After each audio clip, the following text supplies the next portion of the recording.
Welcome to the Stress Free Dentist Podcast. I'm your host, Dr. Eric Block. As always, I want to inspire, entertain, and educate you on the best tools and technologies out there. My goal is to help make your practice and career more profitable, efficient, and most importantly, more enjoyable. And check out all of my nonfiction and children's books on Amazon, and check out the stressfreedentist.com for any upcoming events. And if you're feeling you're a dental professional that's burnt out, or you just feel stuck or want to get to that next level, visit the International Academy of Dental Life Coaches, or www.iadlc.com, and we'll get you matched up with a life coach that understands dentistry. I also wanted to thank our amazing sponsor, Ekwa Marketing. They have helped me and my practice over the years to improve with SEO and website performance. And to find out how you can make your practice dominate in your area, go to www.equa.com/MSMSFD to book your complimentary meeting. Again, that's www.ekwa.com/MSMSFD. Okay, everyone, welcome back to another episode. And we are joined by a recurring guest, the CEO of Ekwa Marketing, Naren Arulrajah. Naren, thanks for joining us again. Yeah, I'm super excited to be here, Eric. Thank you for having me. Yeah, I'm really excited to talk about today's topic. Today's topic is, do you know if SEO is working for you? Naren, real quick, before we get into, I have some questions for you. Can you quickly explain what SEO is and what it stands for? 100%. Search engine optimization, in short, SEO, is is what you can do as a practice owner to get traffic from Google when people type in specific search terms. So, for example, somebody might type in dentist, Manhattan, dentist near me, root canal, Chicago, Invisalign 60616. So there are hundreds of, for each community, there's probably like several hundred keywords and phrases you can rank for. And of those several hundred keywords and phrases you can rank for, how many are you ranking near the top of Google? Because if you're ranking for hundreds of keywords near the top of Google, that means you have an unfair advantage. And let me explain what I mean by that. Google makes a lot of money, $237 billion. And most of that money comes from Google Ads. So the way Google makes money from Google Ads is SEO is really, really difficult. So most businesses, 95% of businesses, including 95% of dental practices, don't get any traffic or very little traffic from Google for free. So because they get very little traffic from Google for free, they have to give Google, in the tune of $237 billion in ad money. And that's how Google makes its revenues. That's why Google is worth, $1.8 trillion. So SEO is the art of getting free traffic.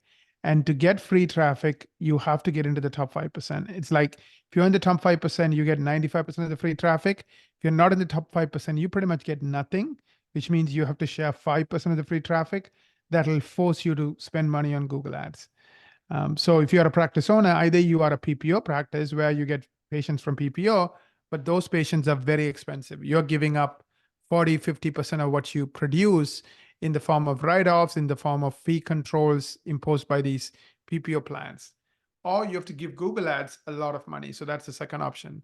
The third option is SEO, but it's only available to the top 5%. If you can get into the top 5%, now you are going to have an unfair advantage because you're going to get a lot of new patients, more than what you need, at a fraction of the cost. Yeah, being involved with PPO in network participation is really just an expensive way of marketing. I like to compare it to when you get a PPO patient, they walk in the door with a big sign that says, "Hi, I get 45% off." Getting into that 5% with SEO is such a better way and more economical way to get patients. Now, what metrics should I look at to determine how well I'm doing with SEO? Yeah, I'm going to share with you the most important metrics. The number one metric is how many keywords and phrases are you ranking for on page 1 of Google? Because if you're ranking for 100 or more keywords and phrases on page one of Google, that means you are in the top 5%. That means you are getting 95% of the free traffic. Eric, you have been with us for more than 3-4 years now, if I'm not mistaken, and you're ranking for close to 350 or 400 keywords and phrases on page one. So you not only are you in the top 5%, you're probably in the top 1%. So of course, you don't have to stop at the top 5% because it's like golf, right? The number one player in the world makes 10 times more than the number 10 player or number 5 player, just because there's such a huge advantage for being at the very top. Similarly, there's such a big advantage for being one in the top 1% versus the top 5%.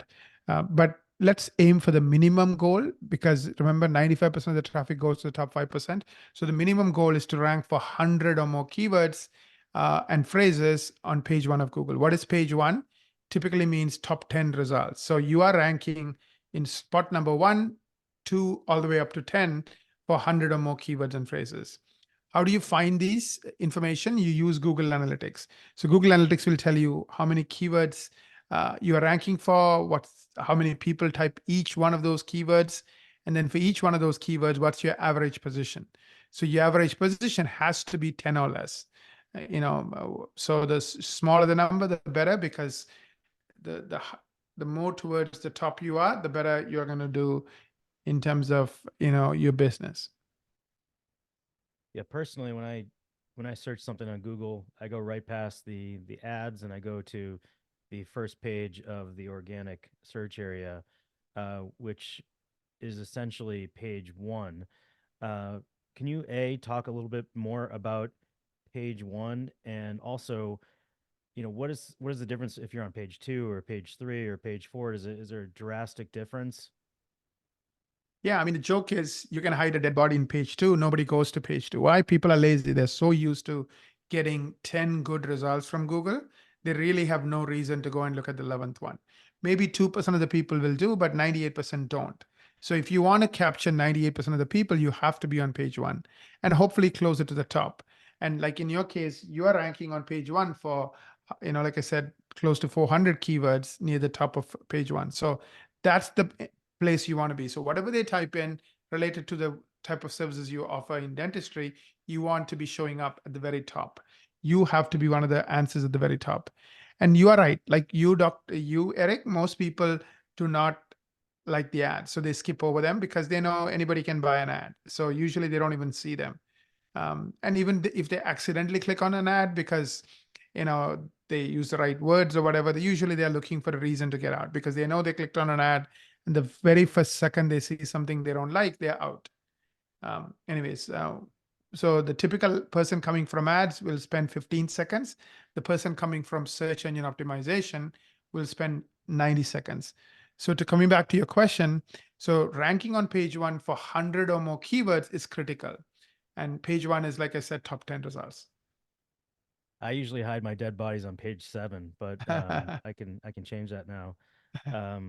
Talk to me about phone calls, number of phone calls, tracking phone calls. I know personally in my office, we track the phone calls, we listen to phone calls, and often when we ask patients, how did you hear of us? They chuckle and they say Google, and then they looked at our reviews and our website. But talk to me about the metrics of phone calls and the benefits of tracking. Absolutely. So that's the second metric I would track because you want to know if your marketing is working or not. So have a different tracking number for different marketing sources. So if you're doing Google Ads, have a separate tracking number. If you're doing magazines, I know very, very, very few people do magazines because it doesn't work anymore. But let's say you're doing magazines, have a separate tracking number. Same thing with TV or radio. Very few people do them, but if you are, definitely have a separate tracking number. Same way for SEO, have a tracking number. So you want to know at any given month how many calls are coming from SEO. So that tracking number will help you do that. The other benefit of a tracking number is you can now use it as a way to improve the way the phone is answered. The average dental practice today only books 1 out of 3 new patients into appointments. So if you are like the average, you have a huge opportunity. Don't look at it as a problem, look at it as an opportunity. You have a huge opportunity to improve the way the phone is answered and therefore increase the number of new patients you get every month. So for that reason, I would strongly recommend track your phone numbers, and know what your number of calls are. And then with our clients, I mean, we do this for you, Eric, as well. Using AI, we are able to listen to calls and give you data on like, what are your missed calls, who booked, who didn't book. So now you can improve it. So let's say your conversion rate is, 40%, you can now work on getting it to 50%, meaning 50% of the people calling your office end up booking 50% of new patients calling your office end up booking new patient appointments. Now, 50% is not enough, go to 60. So regardless of where you are, knowing what your conversion rate is really important, because you can continue to improve how the phone is answered and therefore how many new patients you get without spending a dime. Otherwise, you could be getting a lot of new patients, but because you don't know what your conversion rate is, you could be losing a lot of money because of all these missed appointments that you don't book. And if you don't track, I imagine it's a big mistake if a dentist just has the same phone number for all of their different forms of marketing, such as like you said, the SEO, or if they have a billboard board or a magazine, and you need to be able to, track these different forms of marketing to see what's working and what's not working with a different phone number. 100% correct, because like if you are spending any amount of money and you don't know if that money is working for you, you are in a sense wasting that money. So you want to have a different tracking number to know what's working and what's not. And I've heard stories where somebody had spent $20,000 on a campaign, a radio campaign, and they had 4 calls, but at least they found out they only got 4 calls. So next time the same radio person or radio salesperson comes calling, they're like, oh, thank you very much, but I'm not going to do it again because I tracked it. I only got 4 phone calls. So I'm not going to do it again. So absolutely don't do any marketing without tracking. It's really, really, really, really important. And and from a improvement standpoint, right? We talked about call conversion rate, like what percentage of people booking and what percentage are not. It's really useful too, because imagine having kids and you never tell your kids, or your teachers don't tell your kids if they got a 79 for an exam, or they got 99, or they got 29. How can any kid in that classroom improve, right? They don't know where they stand. So if kids can't improve their performance, how can a practice improve their performance without knowing what the conversion rate is? So just by tracking the conversion rate and then having the team aware of it, we notice the conversion rate goes up. It's just like the minute you tell your kid, hey, he only got 49 and here are the questions he got wrong, he or she's going to now find out why they got wrong, get extra help, and work on it, because nobody likes a 49. And before you know it, that kid is doing better in that section. He struggled and he knows what to do to improve himself, right? So tracking these calls, knowing what your conversion rate will not only help you be smart with your money, but also help you, improve the conversion rate so that you're converting more of these callers into new patients. And what about the costs of, let's say, Google ads versus SEO, which we've been talking about, or even social media ads? What's the cost differential? Yeah. So if you are on a PPO plan, typically you're spending 45% plus in the form of, the write-off. So for example, your usual and customary fee is $1,000. You would be lucky to get $550. So what is the $550 you're getting? That's what you end up collecting from the insurance company, even though your usual and customary fee is $1,000 for that service. So you're giving up almost 45%. So if you're making $1 million in collections, you're probably giving up $530,000 every year. So to collect $1 million, you're giving the insurance companies this invisible check. Remember, you're not giving them a physical check. They keep their money and give you the balance. You're giving them an invisible check of $520,000. If you're on a Google Ads plan, you're probably giving them a $100,000 check to collect $1 million. With SEO, you can do it very effectively for $15,000. So when you compare SEO versus Google Ads, it's like minimum 5, but more like 7 differential. So an SEO campaign that's ranking you for 100 or more keywords will be at least 5 times less expensive, probably more like 7 times less expensive. In the case of Eric, it's probably like 20 times less expensive. Why? Because SEO tends to get better and better over time. So by year 4, he's doing even better than he did in year 1. So his costs for SEO keeps coming down because he's getting more new patient calls without increasing his budget. Now with Google Ads, that's not the case. With Google Ads, Google wants to make more money every year, so the cost of ads are going up. So your number of patients, to maintain the same number of patients every year, you will end up spending even more. So today you're probably looking at $100,000 budget with Google Ads versus 15,000 with SEO. Now social media ads are even more expensive than Google Ads. Remember I said the average person from Google Ads will spend 15 seconds. The average person from SEO will spend 90 seconds. The average person from social media will spend 5 seconds. Why? The difference between Google Ads and SEO is they both have intention. I typed in Invisalign, so I'm looking for Invisalign, but one is an ad, so I don't trust it, so I'm only spending 15 seconds. With social media ads, I'm not typing Invisalign, and it's an ad. So it's an ad plus I'm not interested in Invisalign. So it's showing me a random ad for Invisalign when I'm not even thinking about Invisalign. So the minute I click on the website, the average person leaves in 5 seconds. So because of that, social media ads tend to be even more expensive than Google ads. So try to master SEO. That's the option number, door one. That's the best door for you. If you can't do that, then use Google ads as a temporary solution, even though it could be 5 to 7 times more expensive.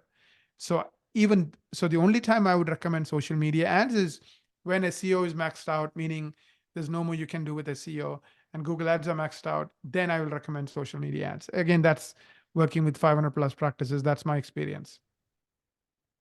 All right. Now, what would you say is the next step to find out where you're at with SEO? Yeah. So, I mean, I talked about the high level metrics, like how many calls you're getting, are you ranking for 100 or more keywords? You should know the answers for this.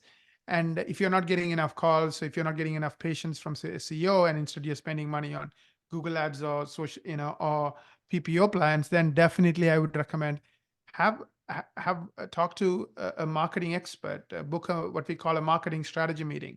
The link is ekwa.com/MSMSFD. Ekwa.com/MSMSFD. We'll put a link in the call notes as well. Book that marketing strategy meeting. In addition to talking about these metrics I covered, they will also get into much more detailed metrics like how are you doing with NAP? How are you doing with Lighthouse scores? How are you doing with backlinks? Different things that are fundamental to you being in the top 5% when it comes to SEO. So if those things that are fundamental, you're doing well with them, then more than likely you will be okay with SEO. But if you're not, at least you can then develop a plan, which again will help you do a 12-month plan to get into that top 5% when it comes to SEO. That's great. Naren Arulrajah, the CEO of Ekwa Marketing. We've been doing these for a few years, and I always learn something. Thanks so much for joining us. Thanks again for listening to the Stress Free Dentist podcast. And don't hesitate to get in touch with me at info@thestressfreedentist.com. And if you haven't already, please subscribe on your favorite platform and leave us a review. Until the next episode, I'm Dr. Eric Block, the Stress Free Dentist.